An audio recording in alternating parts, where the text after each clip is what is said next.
मैं दम करता हूं वो ठीक हो जाता है। किसी को सांप काट जाए मैं दम करता हूं ठीक हो जाता है। बिच्छू, भेड़, कोई जहरीली चीज काट जाए मैं दम करता हूं लोग ठीक हो जाते हैं।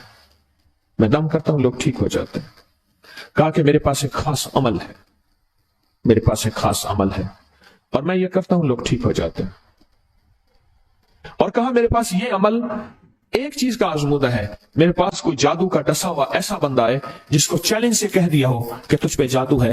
तो दूसरे लफ्जों में, ये लफ्ज मैं खुद कह रहा हूं कि तेरे ऊपर खंजीर का जादू है, कुत्ते का जादू है, खोपड़ी का जादू है, बंदर की खोपड़ी का जादू है। मुझे बंदा कहने लगा कि कोई जादू काले से काला, खतरनाक से खतरनाक बंदिश हो, मैं इस अमल को करके देता हूं लोग ठीक हो जाते हैं। कहा बंधे हुए, जंजीरों में उलझे हुए, बंदिशों के मारे हुए ठीक करता हूं। कहा कि मैं चाहता हूं वो विर्द मैं आपको दे दूं, आप लोगों से नहीं छुपाते। तो मैं कहता हूं मैं भी आपसे ना छुपाऊं। मैं कहता तेरी मेहरबानी है, दे दे। और मैं आपसे भी अर्ज करूंगा, आपका कोई आजमूदा अमल है, खवातीन भी, मस्तूरात भी, आप भी, कोई नक्श है, कोई तावीज है, किसी मकसद के लिए आजमाया है, जरूर लिखें।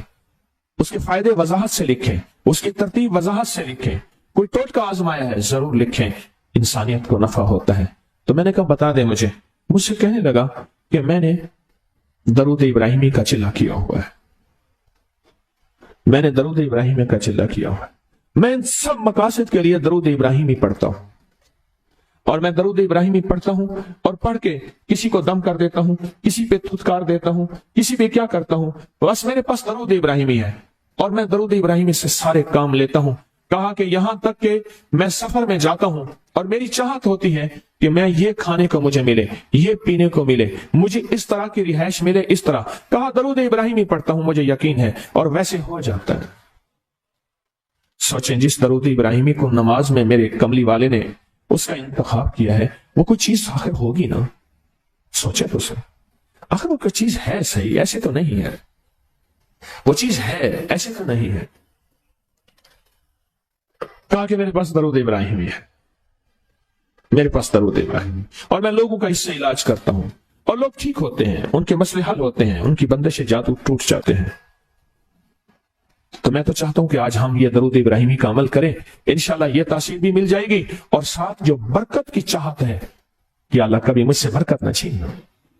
ऐसा ना हो मैं या मेरी नस्लें टुकड़े टुकड़े, दाने दाने, कतरे कतरे के मोहताज बन जाए। अल्लाह मुझसे कभी बरकत न छीना। ऐसा ना हो कि मैं ठोकरें खाऊं दर दर की।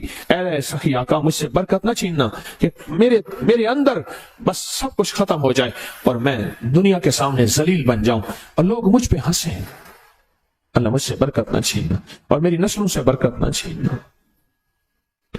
बरकत सेहत में, बरकत नजर में, बरकत याददाश्त में, बरकत आज़ा में, बरकत जिगर में, बरकत गुर्दों में, बरकत दिल में, बरकत खून में, बरकत तिल्ली में, बरकत मेदे में, बरकत आज़ा में, बरकत सेहन पट्टों में, जिस्म के हर हिस्से में बरकत, रूह में बरकत, दिल में बरकत, फिर माल में बरकत, जान में बरकत, औलाद में बरकत, सेहत में बरकत, इज्जत में बरकत, खुद बरकत में बरकत। ये बरकत मुझसे ना छिने और मुझसे ना छिने और मेरी नस्लों से ना छिने। और अल्लाह पाक हलाल, तैयब, ताहिर ये बरकत मुझे और मेरी नस्लों को देता रहे। आप ये चाहते हैं? मैं एक सफर से वापस आया एयरपोर्ट से, मुझे बंदे ने उठाया। यहां लाहौर में एक जगह टाउनशिप है, एक सोसाइटी है, वहां एक घर में ले गए। उस घर में जब गया तो एक साहब बैठे हुए थे, दो टूटी फूटी कुर्सियां। एक कहा कि मैंने इनको अपने घर में जगह दी हुई है और उन्होंने कहा मेरा नाम ये है, मेरे पास एक जहाज सेसने होता था और मेरा सिक्का चलता था और मेरे पास दौलत और माल थी और मुझसे बरकत रूठ गई। अल्लाहुम्मा बारिक अला मोहम्मद, ये देखें, वाला आले मोहम्मद। अल्लाह बरकत अता फरमा मोहम्मद पे, अल्लाह उनके तस्करों में बरकत दे, अल्लाह उनके नामों में बरकत दे, अल्लाह उनके जज्बों में बरकत दे, उनके सुनने में बरकत दे, उनके सोचने में बरकत मिलती है, उनको देखने से बरकत मिलती है, उनके तस्करों से बरकत मिलती है, उनके लिखने से बरकत मिलती है, उनको उनके तस्करे मिल बैठ के जो अभी हम करेंगे इससे बरकत मिलती है। कितने लोग होंगे जिंदगी में जो आपके मेरे सामने माल था, दौलत थी, रिस्क था, सेहत थी, इज्जत थी और उनका सिक्का चलता था, और आज वही लोग हैं जिनको कोई जानते नहीं और उनसे बरकत रूठ गई, उनसे बरकत रूठ गई। امام محمد باقر فرماتے ہیں جب میرے والد کا وصال ہوا، ان کا والد کا وصال ہوا تھا محرم کے دوسرے عشرے میں، سن 94 ہجری، اور محرم کے دوسرے عشرے میں وصال ہوا تھا۔ فرمایا اگلے محرم میں لوگ جمع ہوئے اور مجھے بھی علم تھا کہ لوگ جمع ہوں گے اور ہمارے گھر میں درود پاک پڑھا جائے گا۔ تو فرماتے ہیں میں نے اس کا اہتمام کیا اور ایک بات پہ رویا، اس دفعہ میرے والد یہاں نہیں، اور کہا کہ رویا، اور پھر میں نے درود پاک پڑھا اور اس درد، اس کیفیت، اس جذبے کے ساتھ فرمایا درود پڑھا، اور سب نے مل کے درود ابراہیمی پڑھا اور بہت زیادہ پڑھا، اور سب نے مجھے استدعا کی کہ آج آپ کے والد نہیں ہیں، اس دفعہ آپ دعا فرمائیں، اور فرمایا پھر دعا کی۔ اس میں قرض کے پریشان بھی تھے جن کے قرضے تھے، کوئی ایسے تھے جن کی اولاد نہیں تھی، جو ایسے تھے جن کا کاروبار یا فقر تھا، جن کے پاس غربت اور تنگ دستی تھی، کوئی ایسے بھی تھے جن کے اوپر حالات، مسائل، مشکلات، ان حالات، مسائل، مشکلات میں جادو بھی ہے، بندش بھی ہے، بیماریاں بھی ہیں، گھریلو مسئلے بھی ہیں، جھگڑے بھی ہیں، الجھنیں بھی ہیں، مقدمات بھی ہیں، ان حالات اور مسائل میں ناکامیاں، پریشانیاں، یہ ساری چیزیں لوگ جمع ہو جاتے ہیں، اور فرمایا کہ وہ خوشحال ہو جاتے ہیں۔ ایک واقعہ امام محمد باقر نے فرمایا عاشورہ کی شام تھی، ہم نے مل بیٹھ کے درود ابراہیمی پڑھا جس میں ہمارے پیاروں کا تذکرہ اور ہمارے آبا کا تذکرہ، اور فرمایا درود ابراہیمی پڑھا۔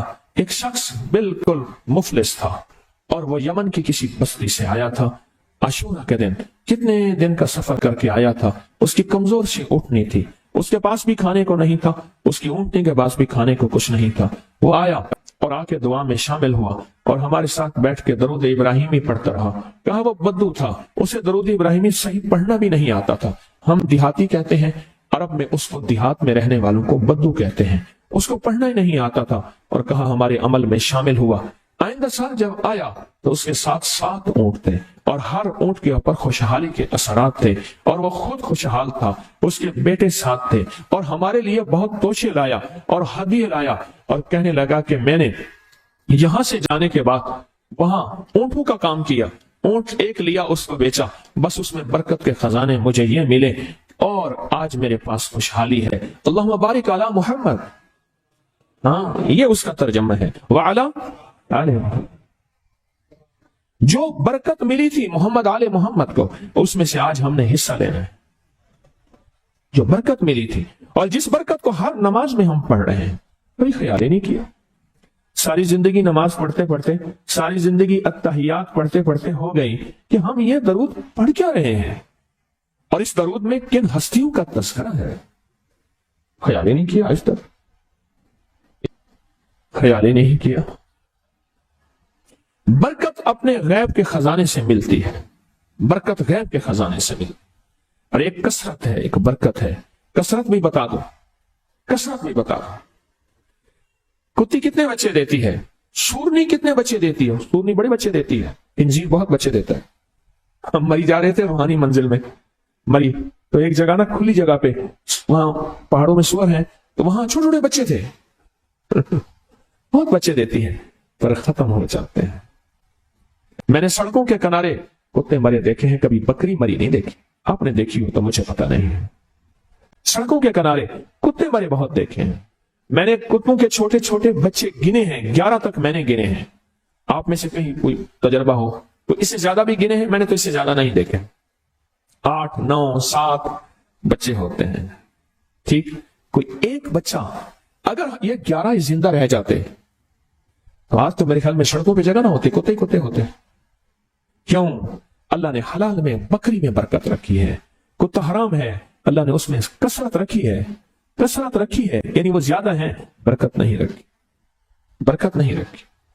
قدرت کا نظام دیکھیں کہ اللہ نے سپنی جو ہوتی ہے، سانپ کی مادہ سپنی میں اولاد کی محبت نہیں رکھی، جو بچہ پیدا ہوتا ہے اس کو خود کھا جاتی ہے، جو بچہ پیدا ہوتا ہے اس کو خود کھا جاتی ہے، اور جو ادھر ادھر بھاگ کے نکل جاتا ہے وہ سانپ بن جاتا ہے۔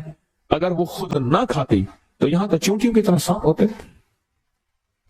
دل میں محبت اللہ نے رکھی ہے، سانپ کی سپنی کے اندر